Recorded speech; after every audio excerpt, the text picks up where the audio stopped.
Welcome into another edition of Bears All Access, brought to you by IGS Energy with my broadcast partner from News Radio 780 and 105.9 FM WBBM, Tom Thayer, joining the program. And happy you all have joined us tonight. Special thanks to our producers, Jordan Tredup, Dan Barilli, and our friends here at The Score. Coming up in our second segment tonight, we'll be joined by former Detroit Lions tackle, the great Lomas Brown. It'll be fun talking to him and catching up on the Detroit Lions, Tom. But as we get close to the start of training camp here, fans having the chance this week to get tickets to the event. So there's only going to be 1,000 tickets available per day.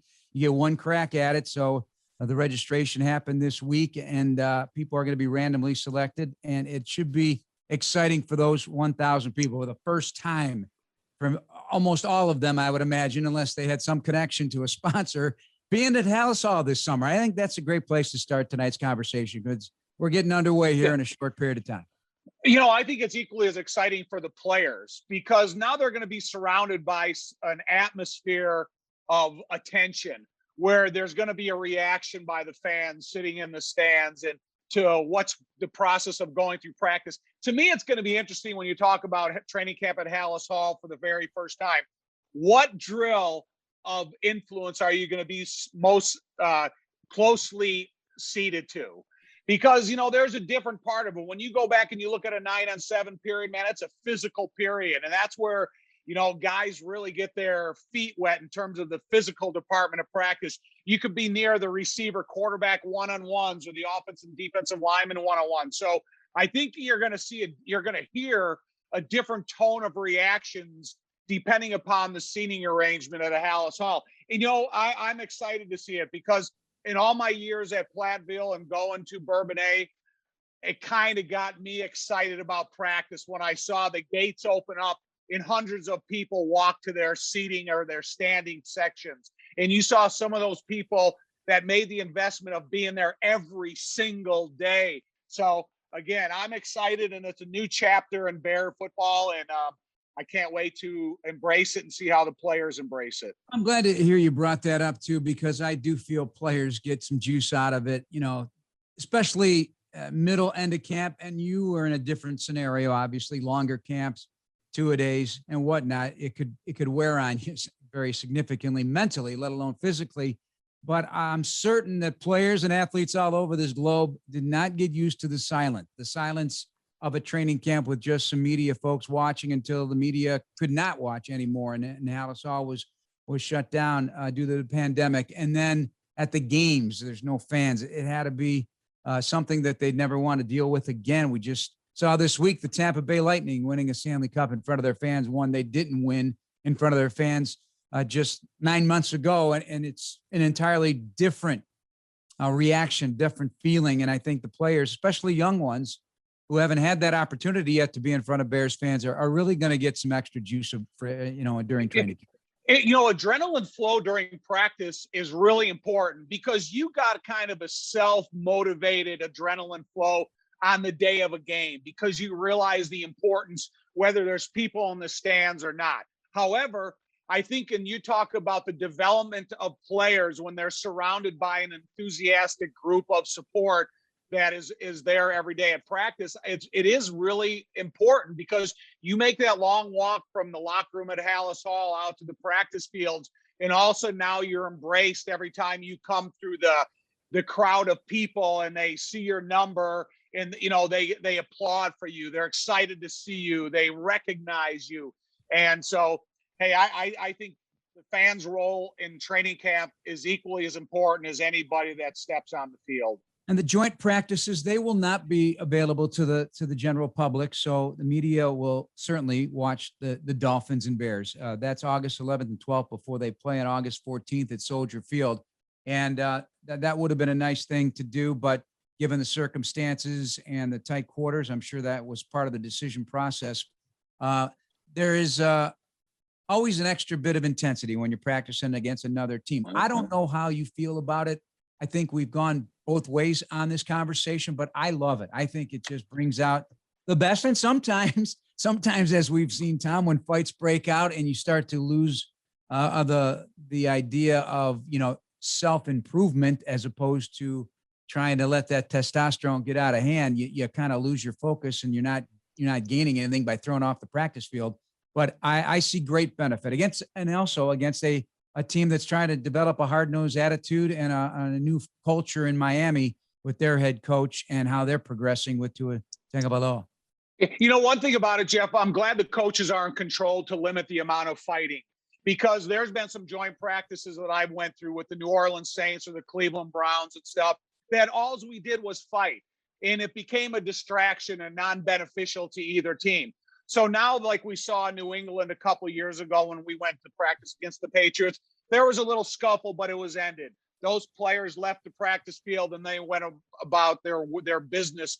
I like it as a player because I got tired of going against our own defense, because we were a great offense and they were a great defense, and it was a really physical practice. So now when you get to try some of your fundamentals or what you're trying to develop as an individual player, depending upon your position, now you can work them against eyes that haven't seen you with 100 reps underneath their belt. So I think it's super beneficial. I'm glad the coaches are more in control of the fighting part of it. And I think it can benefit both football teams, and I'll be excited to watch it. The other wrinkle of that is the scouting departments for both teams will be looking at the rosters, because it's a unique opportunity to see a couple of practices against the opposition guys that they are figuring will not make the roster or maybe on somebody's practice squad. So that happens. It happens in every one of these situations. So they have to be ready for that too and do their homework on the Miami Dolphins. That is an underrated aspect, because you never know who you're going to find. Hey, every joint event is scouted in some way, shape, or form, whether it's preseason games and they get the video and then they scout those preseason games beforehand, or the regular season games. Or if you and I are getting ready to watch a little video of an opponent and you also see whoever they're playing, they're going to play the Bears in a couple of weeks, it's hard to ignore that. So everybody, every chance they get to watch some type of live football, there's scouting and evaluation going on. And there is an opportunity for fans to come to Soldier Field and actually get in there on August 3rd for Family Fest. And we've done many of those. That'll be a nice practice for the fans as well. Hey, the last time they had a Family Fest, it was a regular go practice, and I liked it. They did everything that Matt Nagy does in a practice when they have multiple fields. Yeah, it's condensed down a little bit because you only have access to one field, but I think they went through 60 or 70 team reps and they did all the other drills. So I think the Bears fans who come and support the Bears on that family day at Soldier Field, they get a good insight into what the Bears are trying to do. But Jeff, that's the same event that gets scouted by other teams within the division, because it's an event open to the public. They're looking at it and they're coming to see it. Tom, no players opted out for 2021. How do you feel about that? I'm super happy. I'm happy that there's no attention that needs to be paid to it because someone's opting out. Hey, and listen, if you have a personal reason and you have a health issue, and that's part of what you need to go through, then that's just something that you have to live with. I'm just glad that it's coming back to business as usual as much as it possibly can. And this week, Tom Pelissero of NFL Media reporting that 68% of the players in the league have now received at least one of the vaccinations. That is better than the national rates, certainly better than the national rates for men 18 to 39. 5 teams believed to be at the 85% threshold. That will relieve some of the restrictions. Previously believed to be the Steelers, Dolphins, and Saints. No other teams reporting this, but again, every day a new bit of information and a little more optimism about getting to that number, and hopefully the Bears will be headed in that direction as well. Coming up in our next segment, we'll be joined by Lomas Brown, the veteran analyst for the Detroit Lions radio network, but more importantly, a 7-time Pro Bowl tackle for the Detroit Lions. We'll take a look at the Detroit Lions and Dan Campbell. That's coming up next with Tom Thayer. I'm Jeff Joniak here on Chicago Sports Radio 670 The Score. Welcome back to Bears All Access, brought to you by IGS Energy. Choose clean energy for your home at IGS.com, because every good choice adds up to a better world. With Tom Thayer, Jim Miller, Jeff Joniak, and our good friend from Detroit, the 18-year NFL superstar tackle, bad boy in Detroit, before the bad boys became the bad boys. Lomas Brown, the analyst for the Detroit Lions Radio Network. Well, I was happy to talk to you, and in this case, see your smiling face. How you doing, Lomas? I'm doing great. I'm doing great. Oh, gosh. I'm doing great, Jeff and Tom. How you guys today? I'm sorry. I'm getting a little choked up, man. That was a nice introduction for the big guy. Well, you earned it. You earned it. The big guy definitely earned it for sure. So hope all is well with you, and hopefully everything's getting back to normal. I know training camp coming up here, and there's going to have all 32 NFL teams with fans in the stands, so that's exciting. But we want to check in on the Lions because they have a new chapter getting underway with Dan Campbell as the new head coach, with offensive coordinator Anthony Lynn and defensive coordinator Aaron Glenn. I think to put together a very nice staff. But, you know, what are your first impressions of Coach Campbell? We certainly saw him on the sidelines in other positions across his NFL life and as a former NFL tight end, and seems like an intense guy. Yeah, and, you know, full disclosure, me and Dan played together for 2 years when I was with the Giants. So, you know, I have personal reasons why I want to see him do well. And I'll just warn all the teams right now, protect your body parts because we're biting kneecaps. We're taking body parts this year, according to Coach Campbell. So I'm very excited. I'm very excited because of the staff that he put together, too. I mean, you named a couple of them, but you're talking about Deuce Staley. You're talking about Randall L., Antoine Randall L. You're talking about Hank Fraley, Mark Brunell. You're talking about all these guys that have played in the NFL that can, you know, just can provide so much wisdom to these young guys. And I would go on the limb to say this is probably the best coaching staff that the Lions have had since I got here in 1985. So I'm very excited about what these guys will be able to do, and hopefully the results that happen on the field this year. Hey, Lomas, let me go back a little bit to that introductory press conference by the new head coach, because he put all that stuff out there. We're going to bite your kneecaps. We're going to be coming at you. So it's not so much of a warning to the teams that are going to play the Detroit Lions. Are the players ready to accept what he's going to put them through in training camp? Because all new head coaches that we've been a part of it, they try to make that transition. Yes. So is this team capable of accepting his requirements? That's a great question, Tom. And, you know, I just think Dan, by him being a former player, him sitting in those seats that a lot of those guys have sat in or that are sitting in, you know, I think he'll be able to, put it this way, he'll be able to kick you in the butt when he has to, but I also think he'll be able to put his arm around you when he needs to. And you know how that is. It's a delicate balance in the NFL. And I think these guys understand that he's coming into a tough situation. These last 3 years have been very, very difficult for the Lions, and especially the players. You know, as looking from the outside in, it didn't seem to be a very good locker room. The atmosphere around there didn't seem to be good under Coach Patricia. So now Dan gets to he's coming into a tough atmosphere. He's coming into a place where there's a lot of demand and there's a lot of expectation put on him. But I do think that he can, you know, travel that fine line and balance things. And like I say, when he has to be tough on those guys, he can be. But I also think he can be a guy that can put his arms around these guys and tell them that it's going to be okay. We're going to get through this. We're going to make it. So I think the guys are going to buy in. They seem to look very good in mini camp that we had. So I think the guys will buy into what he's seeing. Well, let me just take it one step further, because we got to, you know, we can't talk about Matthew Stafford. We can't talk about Kenny Golladay. Who are the marquee vets that are going to carry his message from the head coach into the locker room and say, look, guys, this is acceptable. This is what we need to do?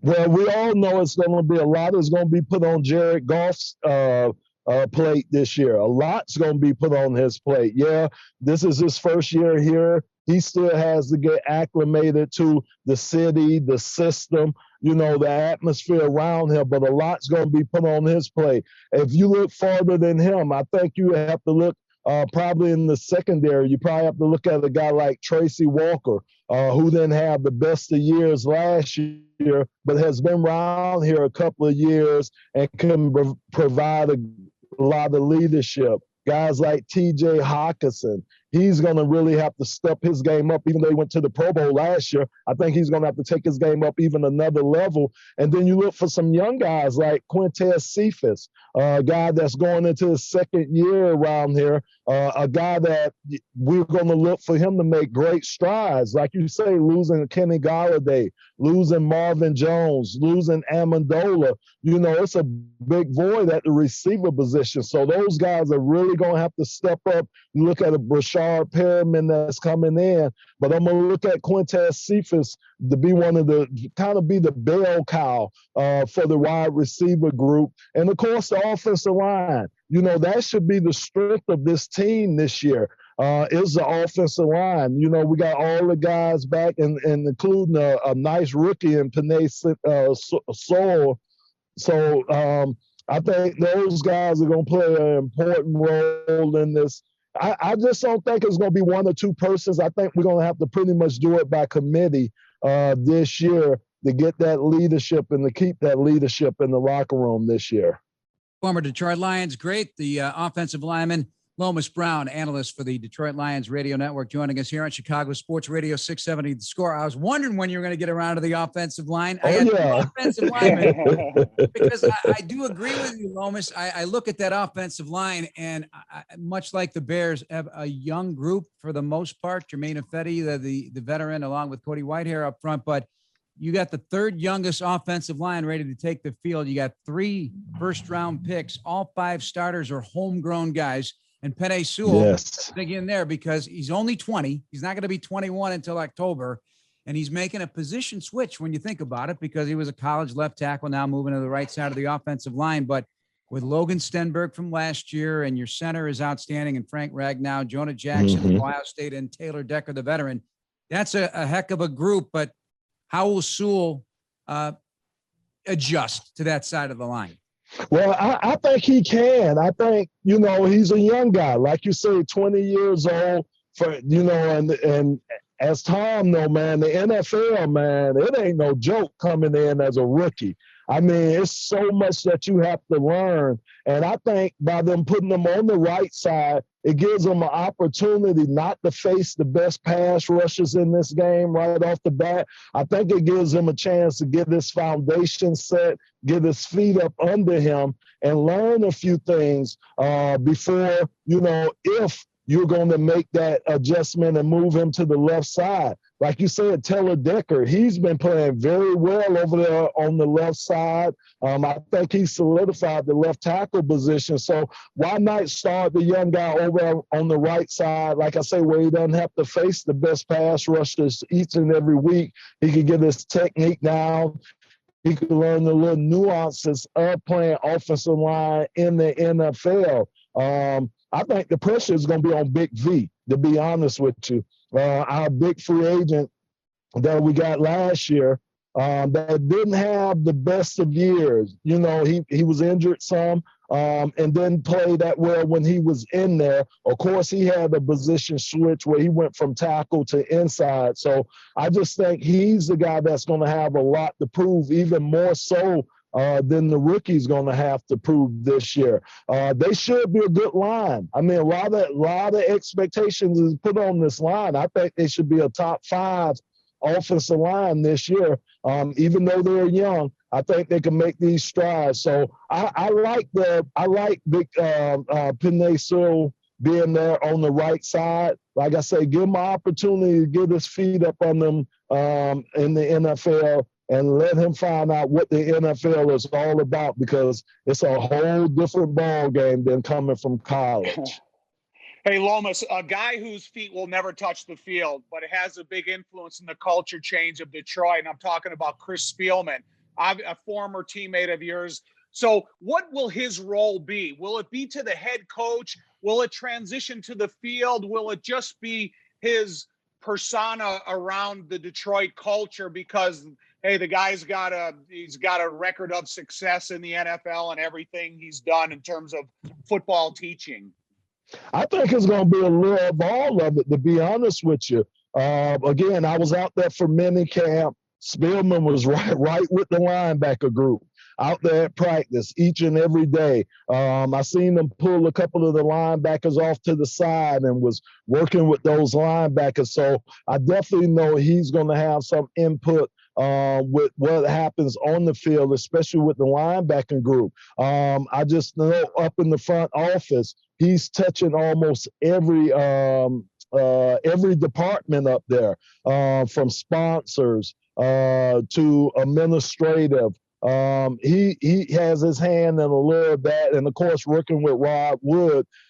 So he has his hand in a little of all that up in the front office too. And then I also kind of see, because you can almost see Dan Campbell, you can kind of see almost a little Spielman in him. You know, with some of the things that Dan said in this press conference, with the way he carries himself, with the way he wants high intensity at practice, you can kind of see Spielman is going to have a input in all those different areas.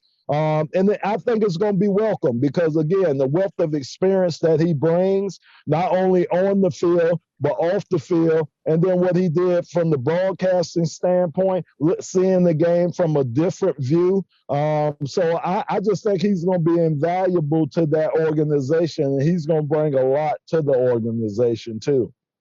All right, Lomas, wish we had more time with you, but we got to run. Congratulations on a great career and I think a new page turning in Detroit. You'll be here week 4 in Chicago against our Bears, and then got us back. We expect a turkey leg at a minimum on Thanksgiving again. You know, it's becoming a ritual now up in Detroit. Absolutely. It's always a great time. Well, you know, I have the shakes when we talk about Thanksgiving because Richard Dent, I think he got 1 or 2 turkey legs against me when we played against those guys back there. But I'm definitely looking forward to seeing you guys when we travel to Chicago this year. Well, make sure you stop by and say hello in the booth because we're all getting on the road again. All right, Lomas, thank you so much. Thank you for your time. Thanks, Lomas. Care. That's Lomas Brown, the former Detroit Lion great. More coming up here on Bears All Access with Tom and Jim on Chicago Sports Radio 670 The Score. The Chicago Bears Network presents Inside the Bears, brought to you by Verizon. Anthony Adams and Lauren Screeden cover the world of Bears football on and off the field every Sunday night at 10:35 p.m. on Fox 32 Chicago, or watch anytime at chicagobears.com or on the Bears official app. With former Bear Tom Thayer, Jeff Joniak, and tell you, that Lomas Brown cracks me up. He's a fun-loving guy. We just had him on, if you just joined the program. And a couple of things we didn't get to talk about, Tom, when you're breaking down the Detroit Lions, is the defense. Because a year ago, there was so much criticism, and it may have been a big reason why that team did slump. They did have Matthew Stafford, obviously.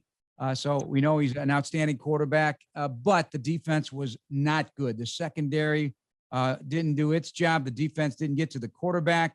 The passer rating was the highest in the league against at 112.4. But they're moving to a 3-4, and I have a lot of respect for defensive coordinator Aaron Glenn Thomas. We're joined as well by our friend from SiriusXM NFL Radio, Jim Miller. Tom, weigh in on that, and then we'll get Jim's thoughts on where the defense for the Lions is headed. Yeah, I'm a big fan of Aaron Glenn. Everything that he was able to accomplish as a player, and now he's going to get a great opportunity to be a defensive coordinator.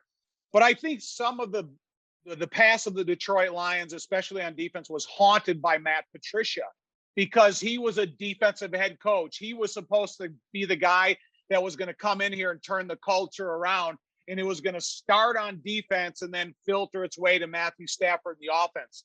Stafford's gone. Galladay's gone. The offense never improved, and the defense got worse. So I think you see why they made the head coaching change, why they made the defensive coordinator change. And so, like Lomas said, as excited as he is to watch the future of Detroit Lions, I think a lot of people within the division are excited to see the direction they're going to take. Hey, Jim, when you're transferring to a 3-4 after you've been something else, is it difficult to find these guys to just plug and play, because there's still leftovers from that defense, a bunch of leftovers from that defense, certainly up front, and they're putting Romeo Okwara, their 10-sack season, they're going to be an outside linebacker now.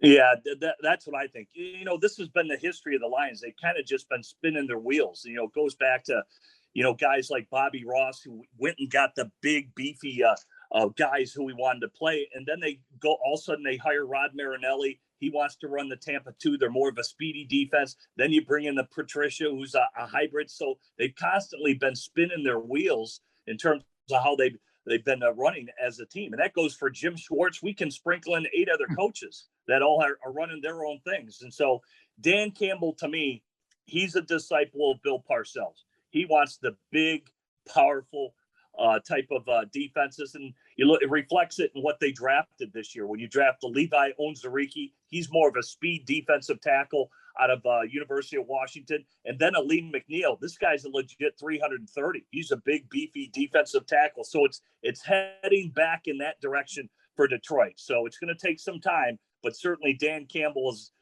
using all the quotes to really, turn over the culture of the Lions organization, what they're trying to do. They're going to be a Bill Parcells style of regime moving forward, is my take. Well, that also means running the ball, Tom, which is something they just have never committed to, despite some talent in the backfield of significance over the years. But DeAndre Swift, they got the former Packer Jamal Williams in there. That's a good addition as well. So, and an offensive line that, as we touched on with Lomas, I feel is probably the best part of that team right now. Well, the tight end and the quarter, you don't want to put too much pressure on Jared Goff immediately. You want to put pressure on that offensive line in the running game. That's a great assistance to the defense here. So TJ Hawkinson, man, he's got a heck of a future as a tight end. You don't know where their wide receiver position is going because they have a bunch of turnover from last season. And again, it's going to be Dan Campbell. We're going to run the ball right at you, bite your kneecaps kind of philosophy going into the season. It's just seeing, can they successfully do it? Or are they going to be in a bunch of 3rd and longs or 2nd longs that puts pressure onto Jared Goff? So I think it's going to be interesting to watch. And when you see of where the Bears play Detroit Lions first, I think that's when they'll start falling into the rhythm of what you're going to see out of Detroit's future. Yeah. With that said, I think Tom brings up a good point that can transfer to the Bears as well. I mean, what they do in terms of play calling to help ease what would appear to be a young left tackle in Tevin Jenkins, a new quarterback in Andy Dalton, some youth at receiver, and just trying to get their feet wet. I think you both would agree that, balanced football is the answer. Yeah, I think it's definitely got to be balanced. And again, Chicago's not going to have anything on tape of what Detroit's doing. So, it's going to take time to really find out what Detroit is as a team and what they're trying to do, because it's a whole new coaching staff that they're putting together. I think the Bears have an idea like what Anthony Lynn wants to do, but defensively, does Matt Nagy and company have a good idea about Aaron Glenn? Typically Aaron Glenn coming from the New Orleans Saints, he's going to have probably a lot of Dennis Allen in him. And as we mentioned, he's a former player for Bill Parcells too. So the Bears will have an idea of what their identity is, but how he is as a play caller, that's going to have to be figured out as the game rolls along. And then the Bears will start to attack them with what they see that they're doing defensively. Yeah, one thing go early in the part of the season, I think the Bears' biggest asset right now is David Montgomery running back depth in the Bears' offensive line. So if you want to ease this group of guys in, that includes Sean Desai and the defense and the way he's going to go about learning his craft, I think it is about running the ball early. And some of that discipline is going to have to be showed by Matt Nagy with the willingness to call the running game more frequently than throwing the ball. But I do think what David Montgomery, what the philosophical approach and the fundamentals they're teaching here to this offensive line, the best way to break in this football team early is to run the ball repeatedly, create fatigue against your defense early in the season, and just try to use what is your most quality fundamental early in the season to get you through the early portion of the season. Totally agree. Yeah. So with that said, Jim and Tom, what's the bounce then on the other side of the ball if that offensive game plan is exactly the way you detailed it? What happens to the Bears defense in return? Yeah, I think, that offensive accountability by the Bears that they haven't displayed as of late, it's only going to play complementary into the defense. We just graded, Granted, we got to see if Eddie Goldman's showing up for camp, but with Eddie Goldman in the lineup, we just did all the interior defensive fronts. I graded them out around the NFL. The Bears have the #1 graded out defensive front of any team in the National Football League. So the parts are there for the Bears to be a dominating defense. They'll be able to shut teams down on first and second down. Think that secondary is qualified enough to get off the field on third down when teams are passing the football. So I think, it's just more offensive accountability. They have to give the defense logged way too many snaps last year, started to wear down. And then when you have opted out players, I think ultimately you can only withstand so much. So offense, maintaining drives, scoring in the red zone when necessary. To me, it's just really about the offensive accountability to really play complementary football with a very good defense. I think the Bears will be fielded. Yeah, time of possession. That's going to be the key ingredient for the football team early. Is then when you look at the different assets that they've been able to develop, the Cole Kmets and the Darnell Mooney, that you had no idea what they were going to support, they were going to supply to this team when they went into Detroit last year. Now, when you have a double-edged sword at the tight end with Jimmy Graham and Cole Kmet, and I'm not discounting the rest of the guys there, but then now you have a Darnell Mooney to complement Allen Robinson. And listen, man, David Montgomery has all the respect in the world from me. So I do think they have a lot of pieces in place that if they can go out there and keep the offense on the field, it's only going to help the defense keep them fresh and let them to play a lot more fiery. And coming up in our next segment, we will detail the running backs and inside linebackers, today's position preview for training camp. Jim, I want to touch on one more thing with you because you did the work and you analyzed the situation. What went into your analysis? What aspects of it do you quantify? Because, there's some really good fronts in the National Football League, and that's very high praise. And that's if guys play to their potential here in Chicago. Yeah, it's on a 20-point scale. You got to have a lead dog. The Bears have some lead dogs, right? And Akeem Hicks and Eddie Goldman. And I think Bilal Nichols is underrated.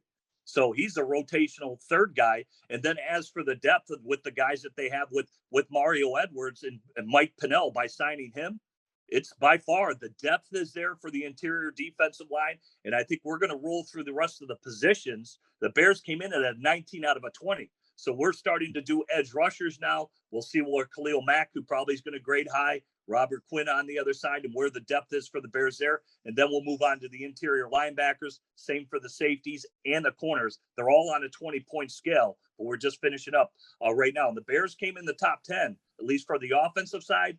They came in several places where they were in top 10. They came in #1 when we started on the defense with the interior defensive line and their depth and what they bring to the table. Do you recall where they landed in offensive top 10? Let me pull up my stats here. Quarterback. Yeah. I love it. He's got a laboratory over there up in Michigan. He's got a laboratory. Yeah, the Bears came in. I'm waiting to happens with Deshaun Watson, but if Watson is out for the season, the Bears would move into #5 in terms of quarterback rooms around the NFL. They would make the top 5 in quarterbacks just with all the experience and the depth, and then the drafting of Justin Fields. You got to have a starter, a backup, and then a developmental guy, and obviously Justin would be the developmental guy there. As for receivers, Bears graded out really well in receivers, came in top 10 there. And then I think those were the only 2 groups offensively. Running back room, they were just outside the top 10 when you look at Chicago is where we had them graded. And tight ends. The Bears graded really high in the tight end room. They graded top 10 there as well. That's all good news for fans that enjoy that aspect of the analysis pre-training camp. That's Jim Miller from SiriusXM NFL Radio's Moving the Chains and former Bear Tom Thayer. I'm Jeff Joniak. Let's step away here on Chicago Sports Radio 670 The Score. This segment of Bears All Access is brought to you by Athletico Physical Therapy. Visit athletico.com to request an appointment in clinic or virtually and start feeling better tomorrow with Tom Thayer and Jim Miller. Jeff Joniak breaking down the Bears, getting ready for training camp. Hope everybody's summer is going well and everybody enjoyed their 4th. Let's talk Hall of Fame real quick because another Bear going in, Jimbo Covert, class of 2020, didn't get his chance up on the stage in Canton, which is always a great moment for any player. And he'll get that opportunity on August 7th coming up. And another Bear, the late Ed Sprinkle, also inducted in addition to the great class of 2021. Tom, that is something we discussed in great detail a year ago, but part of you goes into that Hall of Fame as well, because that group was so significant in NFL history, your offensive line. Yeah, I'm really proud. First of all, a couple of years ago, they inducted Dick Stanfeld, a guy that was deserving both as a player and a great coach. And I think he had a big influence on the career of Jimbo Covert throughout the NFL. But Jimbo came into the NFL as a great player. He was inserted day one as the starting left tackle, and there wasn't any question marks following him. It was more of a how good can he make this offensive line at that position. So when you think of Jimbo Covert getting his due day to stand on the stage at the NFL Hall of Fame, I am going to feel a certain sense of pride. I came out of college with Jimbo Covert the same year. I knew a lot about him before he ever started playing in the NFL, and I was happy to play alongside of him or be one of his teammates. And so for Jimbo, his family, for his accomplishment, it is a proud day for the Chicago Bears organization as a whole, because you think of all the great players that are in the Hall of Fame. I think Jimbo is deserving of being an offensive line that should get the recognition. And Jim, it's about time for that offensive line. Yeah. Be quite blunt. Well, you look at that class that was inducted, they had 20 guys that they allowed in, and obviously guys, there's been a logjam.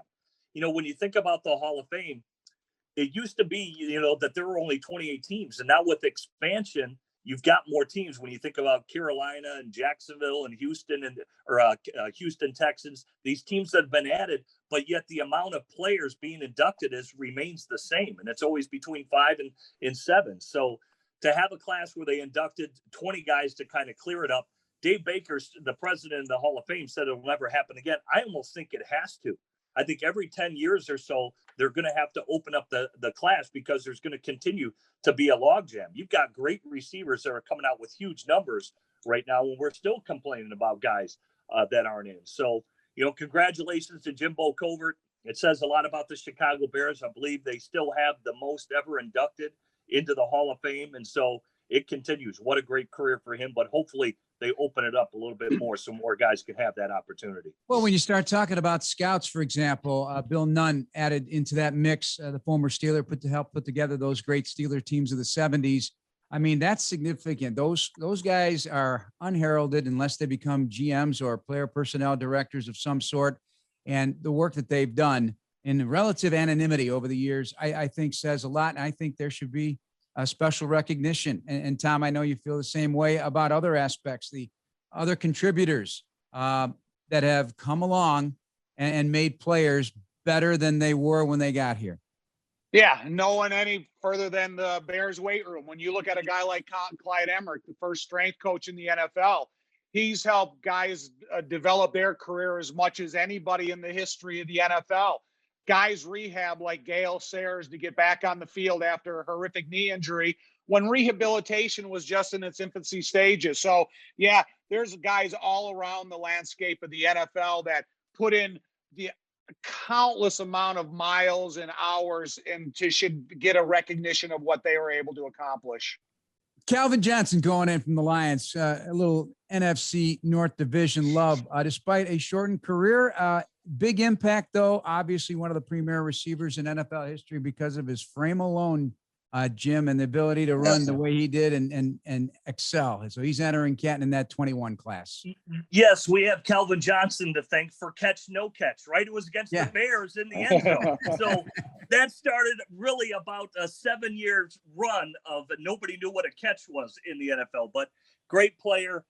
There's a reason why he gets a nickname Megatron. I mean, clearly just an outstanding player with the size, the speed, a tough guy. Obviously, we knew down the stretch he played with a lot of injuries, but I mean, he's just a rare breed. He's one of those guys that truly are special, and why he gets inducted to the Hall of Fame. It's where he belongs. And he could have, kept on playing too. Now, this guy could have added to his numbers. So another career that ended a little shortly, and he still doesn't really get along with the Detroit Lions organization, which is unfortunate from that standpoint, but truly a great player and is going to be honored in the Hall of Fame. All right, a great review of the career of Calvin Johnson from my man Jim. We're going to step away. We're going to preview the Bears running backs and inside linebackers. That's coming up next here on Chicago Sports Radio 670 The Score.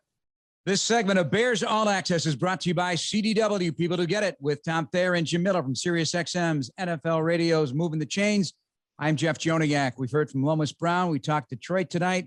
We talked about the Hall of Fame. We talked about training camp, and now we're going to go into our position preview on our final segment. Let's tackle the running backs and inside linebackers. And starting at running back, I feel it's one of the strengths of the team with David Montgomery, the addition of Damien Williams, a rugged back with a lot of experience. Tariq Cohen, provided he's going to be able to return from his ACL. Khalil Herbert, an impressive draft pick coming in.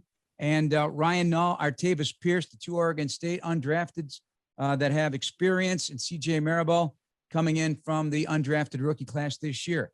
All of them have something. You can't keep them all. Let's start out with Jim on just that group from your opinion. Yeah, I think, they offer all sizes. Damien Williams is really the bigger guy that can pound it. We know that he opted out last year, but he was a big part really in their Super Bowl run for the Kansas City Chiefs. I think he can be a pound it back for short yardage and goal line.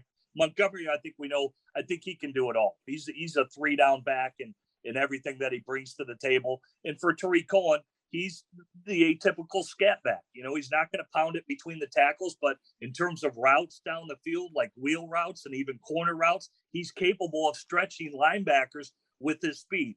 Ryan Nall and them have constantly been contributors in terms of special teams, and Artavis, they'll compete for the roster spots. If not, maybe they'll be up and down a practice squad. But that's definitely how I see it. And I think Herbert will have a chance to contribute for special teams as well. But the top three guys offer everything that the Bears need. The other guys would be in the role capacity would be my take on it. To me, when I look at the running back position, I look at the influence of the lead dog, and that's David Montgomery.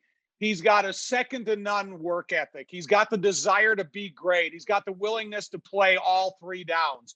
And I think when you have that, you set that type of standard, and you think about the other guys along the way in Chicago Bear history, whether it's Neil Anderson, Matt Forte, Thomas Jones, you see the greatness in the leadership role. And that's what I see out of David Montgomery. So I'm excited to see his influence on Damien Williams. I'm excited to see his influence on the rest of these guys following in that line behind him, because that's the type of work ethic you have to display in order to get the best out of ability. And like Jeff said at the beginning, every one of these guys have a trait where they can put on display in the NFL, but it's about that every play work ethic that you need to showcase in order to put yourself in position with this group. So I'm excited to see what they can really contribute to the overall influence of this offense. Montgomery tied for 5th in rushing last year, came on strong those final 6 games. And Williams, as Jim alluded to, a 38-yard touchdown in the Super Bowl with 1:12 to go